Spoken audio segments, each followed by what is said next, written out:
And I think it's so impactful because I think sometimes parents just be like, well, I mean, I kind of figured it out on my own. They'll figure it out on their own. They will. I just don't know if it will be in the positive direction. Sure. It could be in the negative direction. Yeah, it is. It seems like you're rolling the dice. Mm-hmm. And, I don't really want to gamble with the direction they're going to go.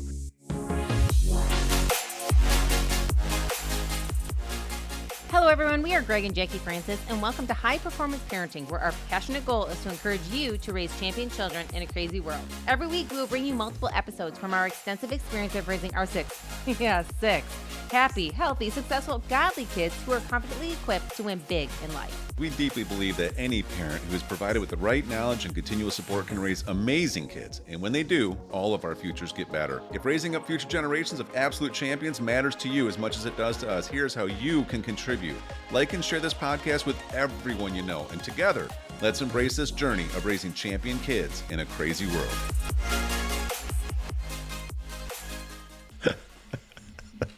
That making me laugh. Hi, everybody.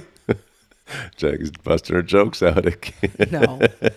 Hey, honey. I'm going to let you tell the joke. I know if you ask me the topic first, you're going to forget the topic. So Honey, what's the joke? Why did the scarecrow win an award?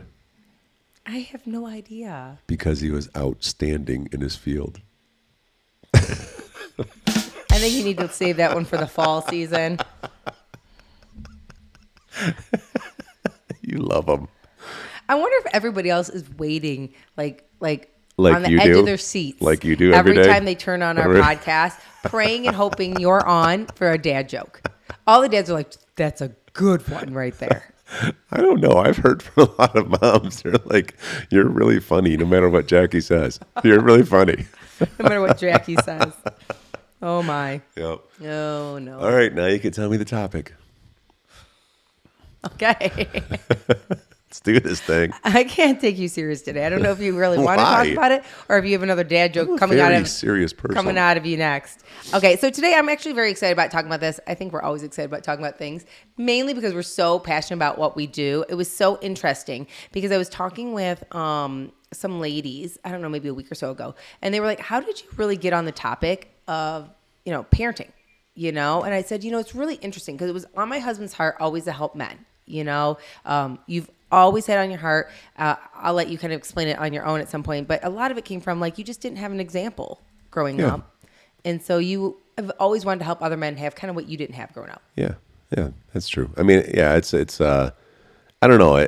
You can, somewhere along the way, in order to be able to break away from some dysfunction, I think everybody has to make a choice that I'm not a victim. Because it's not that hard to go there, especially in today's world that actually glamorizes victimhood, but it keeps you stuck. You can't be a victim and a victor at the same time. I couldn't advance if I'm carrying an anchor. Right. And so at one point you just kind of switch from, man, I can't believe I have to deal with the way that I grew up and now I'm behind in this area or don't have the foundation in this area, into, it is what it is.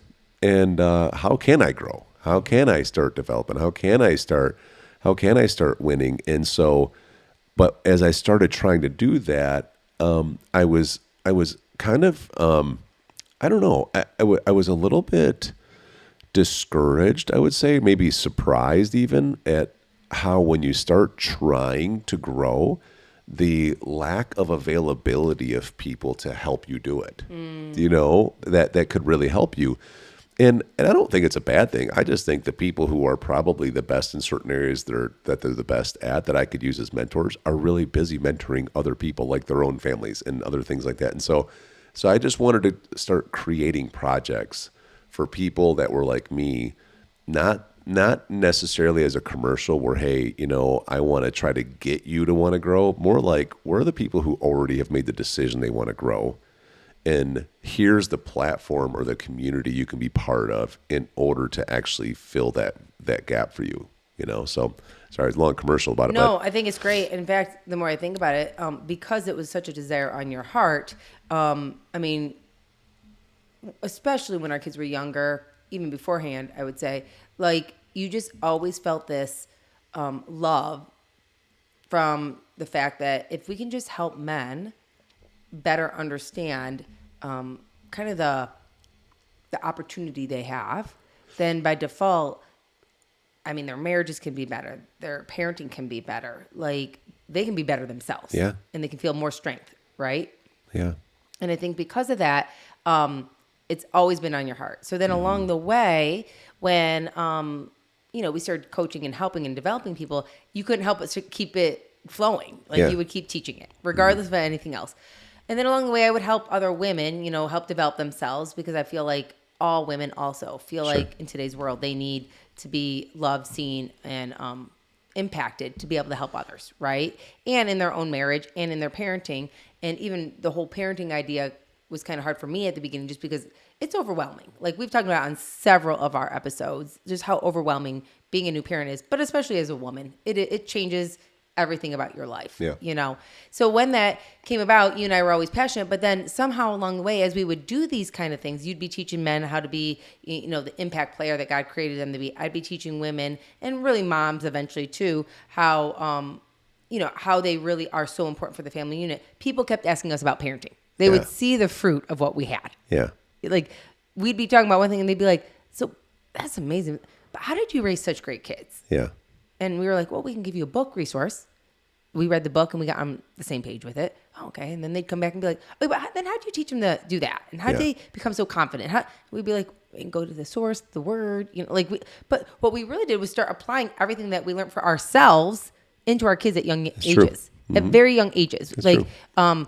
Why do they communicate so effectively? Because we expected from them. We didn't just allow them to kind of stumble over their words, not look at people in their eyes. We really expected them to communicate like young humans, not just as young babies and stuff. And it only helped them, right? Yep. So I think that through, and our heart then developed into, if we can help the family unit, aka help the parents, the next generations are going to be like unbelievable. Yeah. Right? And so I think when we think back to like our journey of starting this whole thing, it's so neat to see the fruit of not only what we're doing, but as other people come around and see that fruit. We had a group of family over, I don't know, a week ago or so. And one of my friends, Carla, she said, how do you organize your kids to be so like just amazing all the time? She's like, I've seen you at church, or I've seen your kids. How do you, like, I'm watching all your kids out here and everyone seems to know what they're doing. Like, nobody's just, out there doing whatever they feel like. Sure. And I just kind of looked at it, I'm like, I mean, it's everyday work. Yeah. Everyday work. Except for when Drew snowplowed Ellie when they were playing water balloons. You can tell that story. That's enough. I don't need it anymore. I can tell you're still not over it. I cannot believe that child. Once in a while, because he only has 6 moms, okay? Oh, yeah. Once in a while, he just really... Yeah, and the poor kid, we had all these kids over, and like almost everybody was girls, and except for a couple of little boys that were like, 4. He's 13, so he was out there just like getting competitive and a nice game of water balloon turned into Drew throwing his sister down, who had water buckets, and I don't know. Yeah. He's got a little linebacker in him, that's for sure. Yeah. But I just thought it was so interesting as we kind of are like talking about this, like, and I had a totally different topic we were going to chat about, but we'll just roll with this for a minute because I think it's so important to understand that sometimes it's being, being really aware of the fact that we have an opportunity to teach our kids everything we're learning and then expect them to be able to, apply it just like we do. And once we do teach them, like, the skies are unlimited to them. Yeah. I mean, how many opportunities have our kids had today because we've trained them up at young ages? I mean, I see them thriving in ways that most young kids would never be able to. Yeah. Oh, it's so good. I'm in our Man Maker program right now. I'm having the guys go through a Legacy Foundation segment where basically I'm asking them the question, if you could be remembered for 3 things, when someone's speaking at your funeral, what's 3 things that you'd like someone to be saying about you, and it makes you really think. I know for me, one of the things that came up when I was doing this exercise is that I would like to be known generationally in our family. I'd like you and I to be known generationally that we were the foundation layers. That it's our goal is, even though we've had to overcome stuff, especially me from my background, had to overcome stuff to change the future of literally generations, whether it's financially or whether it's health or whether it's whatever, that we were the ones that got it, that laid it. We may not be the ones that create the Francis family plus 5 other families, because our girls are going to have different last names, which is kind of crazy, right? I know. But we may not have we may not be the ones that created the wealth that we would like to create, so we could be as generous as possible, because I really want our family to be generous forever. And but we probably laid a foundation in mindset, laid a foundation in processes and systems, in so they don't have to start from scratch doing something that doesn't create that, and then spend their whole life kind of like us trying to figure out how to create that. That's good. And so there's just a lot of that's what I would say we're the foundation layers. Like that's one of the things that I would like to know. But it just speaks to your point. Yes. About I like that. There's so many different things that have been put in our heart, and a lot of them were birthed through the pain of having to figure things out on our own. And so we're trying to create a path that's not necessarily quote unquote easier. No. But it's just more effective and more efficient, and it doesn't have as many negative hurdles as we had to deal with.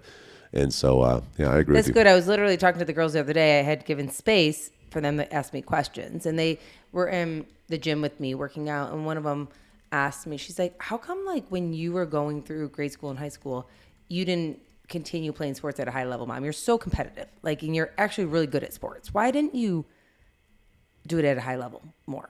And I said, that's a really good question. To be honest with you, I really didn't have anybody guiding me. I mean, I remember like not knowing what to do when maybe you didn't make the team the first time. I didn't know to contact a coach and be like, so what can I work on this summer so that I can try out next time and actually make the team? I didn't have somebody that said, hey, by the way, like, gosh, I don't really know, if you understand how this sport works. Let me explain it better to you so you actually can win at it. I didn't have somebody that said, hey, go up to the coach and make sure you're super honoring. And I was always honoring. I was never like a disrespectful kid, but to actually get to know the coach. Yeah. I didn't have somebody who said, hey, by the way, hey, do you need some extra coaching? Yeah. Because if you need extra coaching and that's the sport you want to play through grade school and high school, I'll get that for you. I didn't have any of that. So here's me making my own decisions, kind of like, I didn't make the team this year. I guess I'm not good enough. Never trying for it again. And it forever changed my friend group.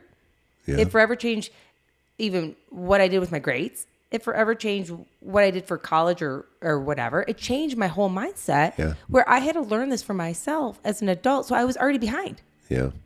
And I would look at kids at school that seemed to have some of that stuff figured out. They seemed to know, oh, you're supposed to go talk to the coach about that stuff. Oh, just because you didn't make it your freshman year doesn't mean you don't try it again your sophomore year. You just ask. Right. What did I not do? Or can I still try out with the team even though if I can't play? You know what I mean? Like, I never had do get him saying, and I know you didn't either. And so those are the kind of things like we have instilled in our kids that they would never think on their own. Yeah. Why would they know to go do that kind of stuff? So true. But like you said, really in the foundation for them to know that this is available to you, and then you take it to the next level with your kids. Whatever we've kind of maybe started here with, we want you to go to the next level with. Yeah. And I think it's so impactful because I think sometimes parents just be like, well, I mean, I kind of figured it out on my own. They'll figure it out on their own. They will. I just don't know if it will be in the positive direction. Sure. It could be in the negative direction. Yeah, it is. It seems like you're rolling the dice. And, I don't really want to gamble with the direction they're going to go. By the way, you are a sneaky good athlete. You're funny. You are. You are. You're that type that like never plays anything, and then all of a sudden we need somebody for wiffle ball, and you're out there on second base, just like just tossing people out left and right, and I'm just like, whoa, okay. Well, all right. I practice when you guys aren't looking. Oh, is that right? Yeah, I'm on a wiffle ball team. Oh, is that right? Yes, when I'm really at the gym, I'm really practicing my wiffle ball team. Yeah, I could see that. Yeah. I mean, wait till I come up for pickleball with you guys next time. Ooh. I mean, I actually am interested to see you play pickleball. You're probably pretty darn good at it too. So you want to play doubles, huh? Maybe. Yeah. I mean, we've been watching some of the tennis athletes that are now retired tennis people that are playing pickleball. I mean, I'm sorry, pickleball. Yeah. And you and I are like, Whoa, right? Yeah, that's sure. good. Well, I think this is all just a perfect example of like how important the foundation is, right? Yeah, it's just a mindset, it's and I don't know, maybe even some of the areas will be we poured some concrete and the kids have to keep laying a little better foundation. I think everybody should be trying to lay a foundation for the next generation, and but I'll tell you, if I'm so interested in, I don't know, I have this idea in my mind because we like to teach honor in our family that I'm hoping that we can be one of the first people that 3 generations deep we're actually still remembered. Yeah. Because it doesn't happen hardly at all. So anyways, sure to love you. I love you. Hey everyone, thanks for listening and thanks for your love and support. We hope that today's episode added tremendous value to you and your family. It would mean so much to us if you would partner with us on our mission of helping parents around the globe raise champion children in this crazy world. To do so, simply take a moment to like and share this podcast with everyone in your network. See you next time.